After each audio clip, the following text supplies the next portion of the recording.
I want to start out by, first of all, thanking you guys for being here this morning. I know it was short notice, but we have a very important message that we wanted to send out. I also want to thank you for the professionalism and manner in which you have handled Casey, his family, the shooting, everything else. You guys have done a tremendous job at respecting their privacy and the trouble that they've been going through.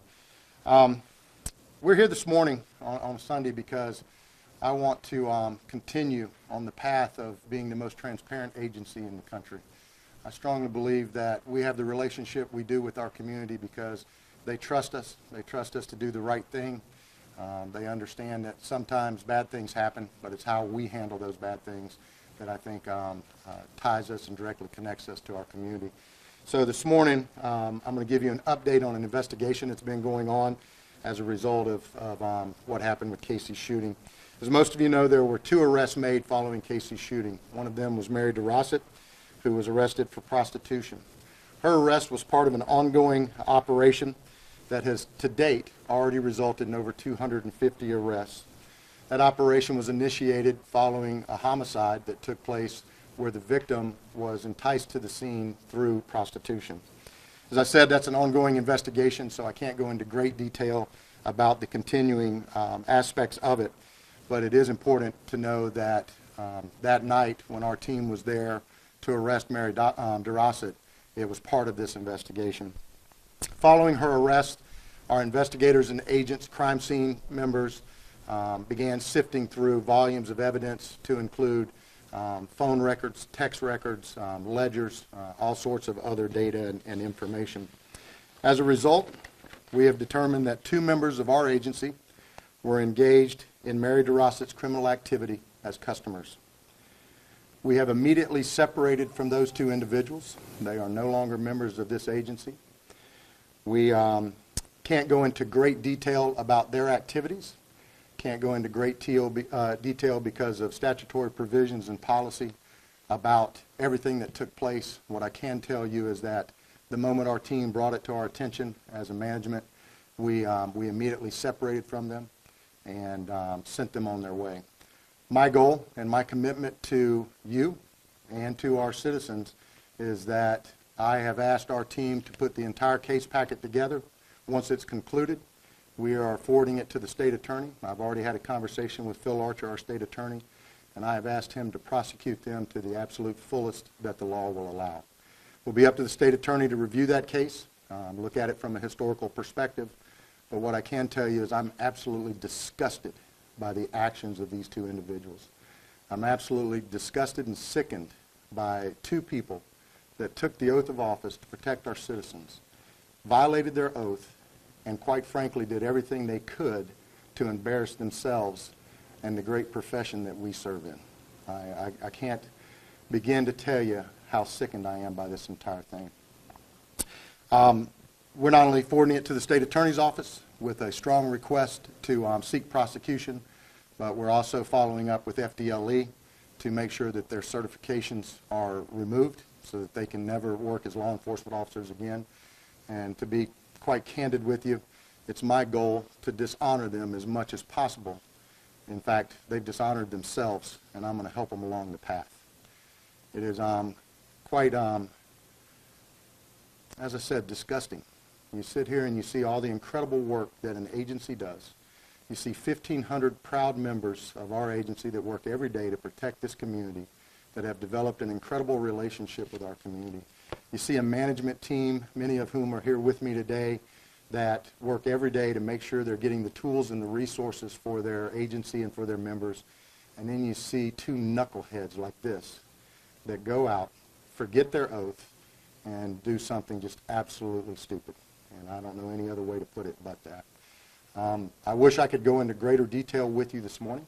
I wish I could share with you. In fact, I wish I could blast the 2 photographs of the individuals up on the screen behind me because, as I said, they've dishonored themselves from that. So I'll take any questions you may have. Please understand that I am going to be a little bit limited in what I can tell you to include their names and finer details of it. But we wanted everybody to know that we police our own. We want everybody to know that no one is exempt from the law. And if you go out and you do something like this, we're going to work as hard as we can with our state attorney's office to prosecute you. So, any questions? Anything that I can answer? I don't know if you can answer the sheriff, but how were you guys tipped off, if you will, that these guys were participating in this women's prostitution? Yeah, I can't go into a lot on that, but I'll tell you that it happened subsequent to the shooting. We obviously had no idea before. It happened as a result of our crime scene team and our agents sifting through evidence and finding some things that directly linked them to it. As I said, we immediately separated from them, took their gun, took their badges, took every piece of property they have that says Brevard County Sheriff's Office on it, because they don't deserve to have it. And so our team from staff services did that immediately, and our agents are continuing with the case. Sheriff, how long have they been with the department? One of them has been with the department for about 2 years. The other has been with the department for about 14 years. What else? Obviously, this is, you call us here, it's 10:30 on a Sunday. This is very important to you. So, I mean, I can hear your voice. You're very disturbed by this. I am. You know, and I'll tell you, I brought you here at 10:30 in the morning on a Sunday because I wasn't sure everybody would show up last night about 10:30 when our team finally gave me the go-ahead to be able to talk about this. I'm also about to leave. In fact, I'm getting in my car immediately to go to Tallahassee, where one of our great members is being recognized as the Jimmy Rice Canine Handler of the Year for the state of Florida. So, you know, it goes right back to what I said. There's so much incredible work that goes on inside this agency and out in our community. And we're not going to let these two knuckleheads tarnish that. In fact, our reputation is strong in our community. Our community looks upon us as professionals. They expect us to be transparent, and we are. And quite frankly, our reputation is so strong that these two individuals' actions aren't going to tarnish us. In fact, they're really just a pebble in our shoe. And we are kicking that pebble out and not looking back. Did you know the people involved? Do I personally know them? Yeah. Yes, sir. Yeah. Did you talk to them? I have not spoken to them. To be honest with you, I have a lot of restraint, but I'm not sure I have that much restraint. So, oh, absolutely. I mean, I was shocked by the fact that anybody within our agency, within our profession, would do the kind of disgusting things that they've done. So, to say the least, yeah, I was shocked. Shocked and probably angry would be the right word for it. Sheriff, did they deny it when they were giving the information? I can't go into all the specifics of it, but I will tell you they did not. They did not deny it. Again, our agents are working it. Our staff services is working it as well. We immediately launched an internal investigation into it, and both of those are protected. And, you know, to be honest with you, the most important thing for me and why we're being so careful in what we are putting out about this is the most important thing for me is that the individual that shot Casey never sets foot back on soil unless he's got bars in front of him. So we're being very delicate, very careful in that arena. But I will tell you that both of them have openly admitted it. Were any of those two involved in the investigation involving Casey's shooting? No, neither one of them had it. They're not agents or anything of that type.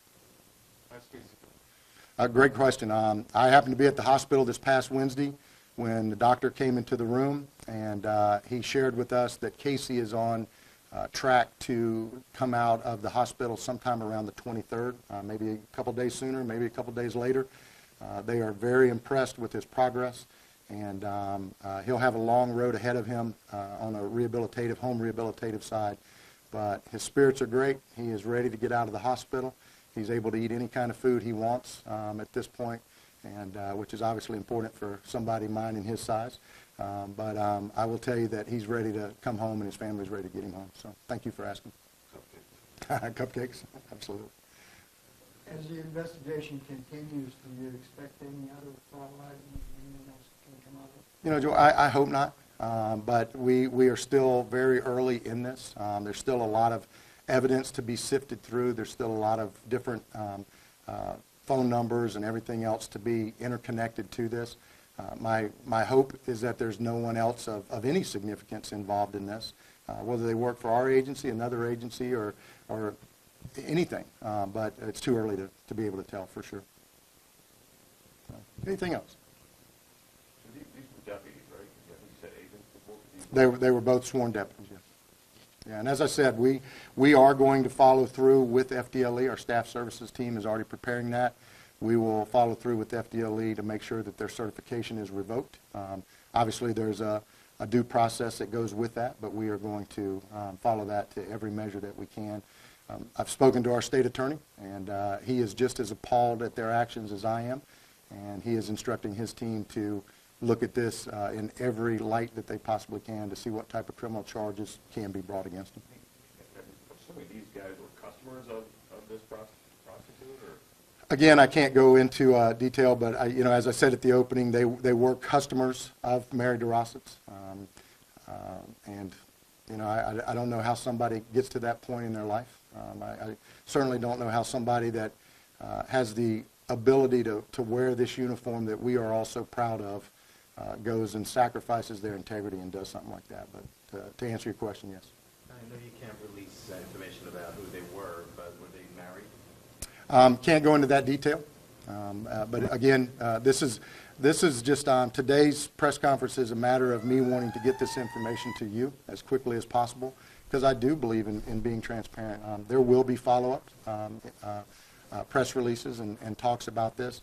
And at some point, we will put everything out on the table that possibly can be put out.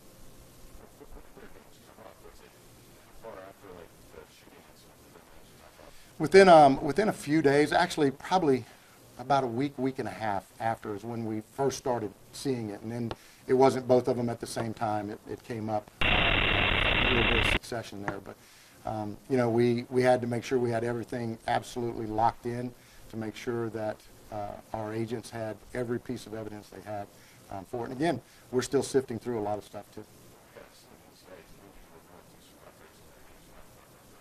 I would assume so. I would think that being in the position they were in, they were probably sitting there on pins and needles wondering when the axe was going to drop. For this point, did they have clean records? Just to clarify, it was a week ago on Friday. Okay. Go ahead, I'm sorry. Up to this